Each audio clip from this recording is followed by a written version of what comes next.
based on my research and everything, we've looked at, it seems that there is some sort of intelligence out there that does not want us to know what's on Phobos.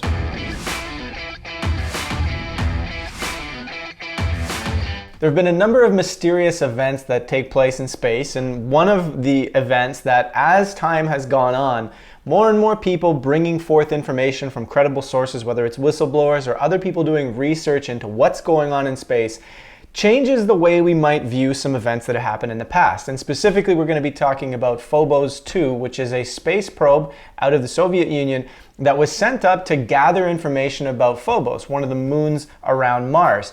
Particularly, what some of the images that were sent back by Phobos II revealed some very interesting things about what may be going on in that area.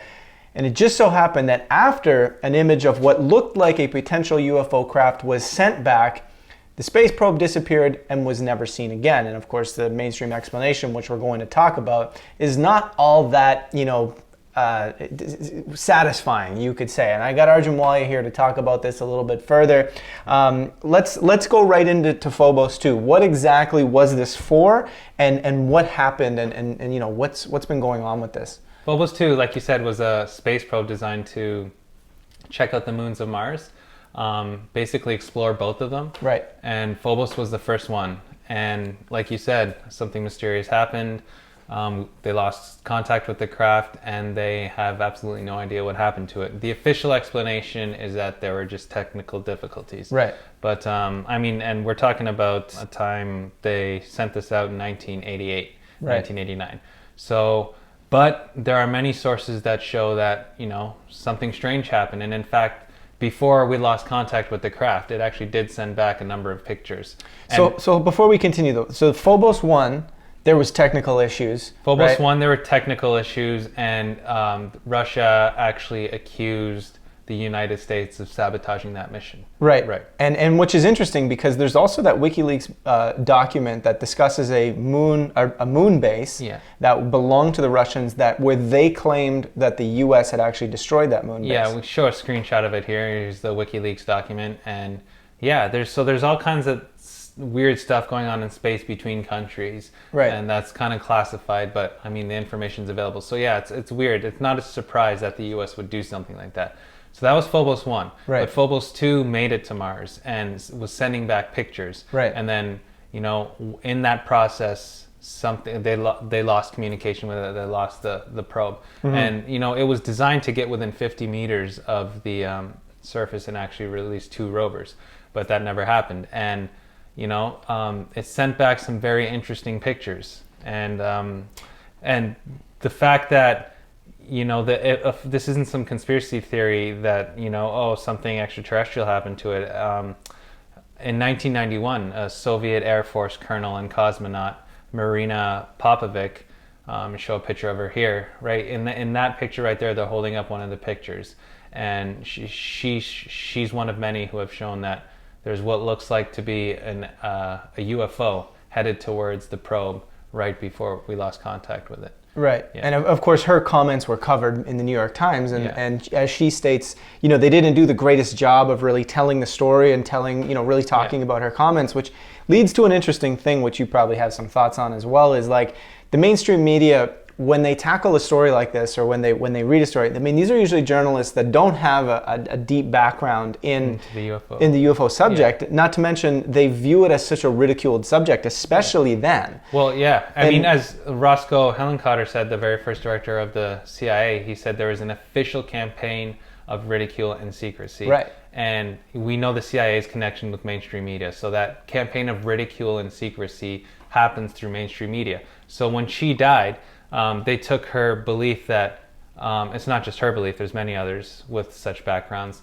that Phobos was actually down.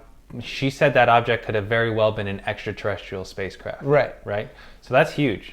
And what's interesting too is, and why it's like, oh guys, this happened back in the 80s and the 90s. Why are you covering this stuff now? And there's more. We're going to talk about some of the upcoming missions that actually or the later missions that actually happened going to Mars too. Which one we'll talk about the Grunt and so forth, because there's interesting stuff there too. But we bring this back up because it's the idea of this subject is becoming a lot more talked about. It's a lot more mainstream. You now have mainstream media admission transmission of UFOs confirmed by the U.S. Navy, right?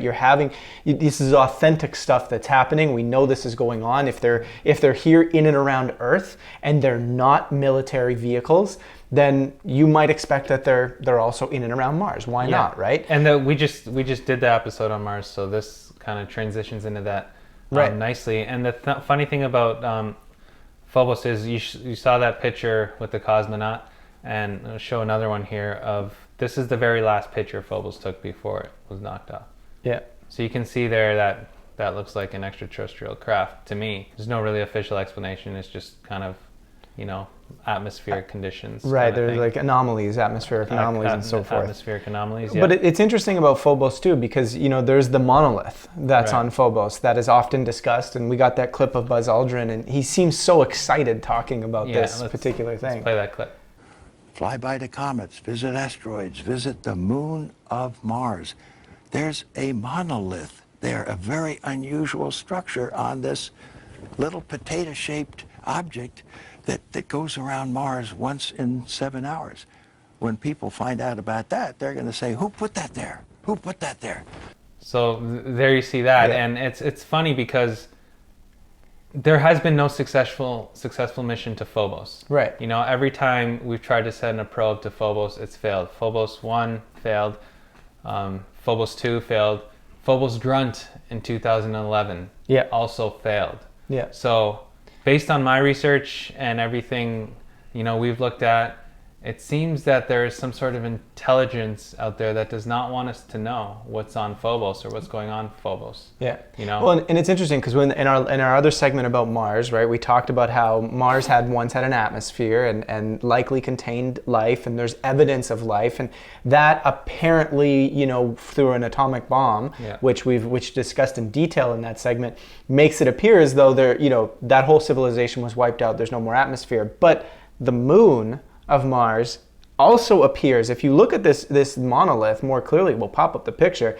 This thing looks, there are natural monoliths that take place. On Earth there's natural monoliths, which you could expect. There's natural monoliths on other planets. However, when you look at this monolith in particular, and you start thinking about the size of it, which I think is well over 200 feet in width, and the height of it, I'm not sure if they've pulled a measurement, but you can see the size of the actual shadow coming off this thing, and the squareness of it. That's what blows my mind about looking at this image. Is it's kind of, it almost seems, and I'm sure they've done further research on this, but it almost seems as though it's man-made.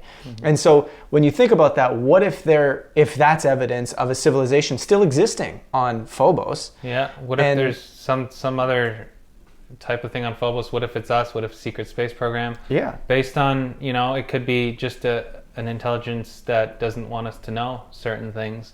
And it's not the first time, there's tons of evidence reports, declassified reports showing that the United States, for example, wanted to test nuclear weapons on the moon, our moon. Yeah. And, this is well-known stuff.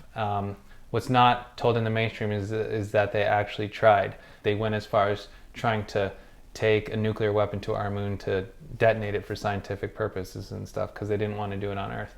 And he said that was not acceptable to the extraterrestrials.